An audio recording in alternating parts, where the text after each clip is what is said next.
শুধু এই একটা মাছই আমার ছেলেটা পছন্দ করে, ছোট ছেলেটা। ও আর অন্য কোনো মাছ খায় না। তবে এই মাছটা সবাই পছন্দ করে না। তা আমি যেভাবে বানাবো ঝোলটা, এইভাবে যদি বানিয়ে দিতে পারো তাহলে চেটে পুটে খাবে সবাই। এই ঝোলটা বানানোর জন্য আমি প্রথমেই বেটে নিয়েছি আদা রসুনের সঙ্গে সামান্য পেঁয়াজ আর জিরে ধনে আর কটা কাঁচা লঙ্কা। তো বন্ধুরা, আমি প্রথমেই মাছগুলোতে লবণ হলুদ মেখে নেব। এই তো এই কপিস মাছই আমি রান্না করব। মাছটা ছিল 1.5 কিলো মতো। দেখো আমি মাছগুলোতে কত সুন্দর করে লবণ হলুদ মেখে নিয়েছি। এরপর আমি ওই মাছগুলো সর্ষের তেলে ভেজে নেব।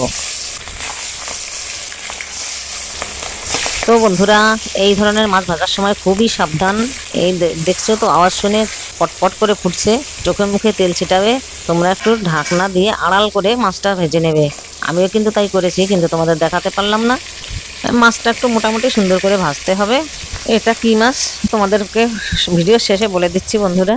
এই ধরনের মাছ আরও আছে, সেগুলো কি বলো তো, বল মাছ, আর মাছ।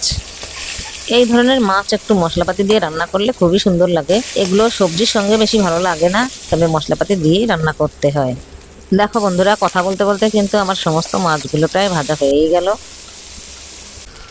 তো মাছ ভাজার তেলে সামান্য কালো জিরে ফোড়ন দিয়ে তার মধ্যে পেঁয়াজ কুচিগুলো ছেড়ে দিলাম।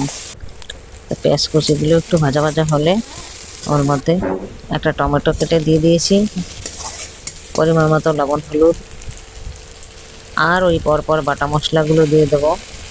সমস্ত বাটা মশলাগুলো দিয়ে একটু সুন্দর করে কষাতে হবে।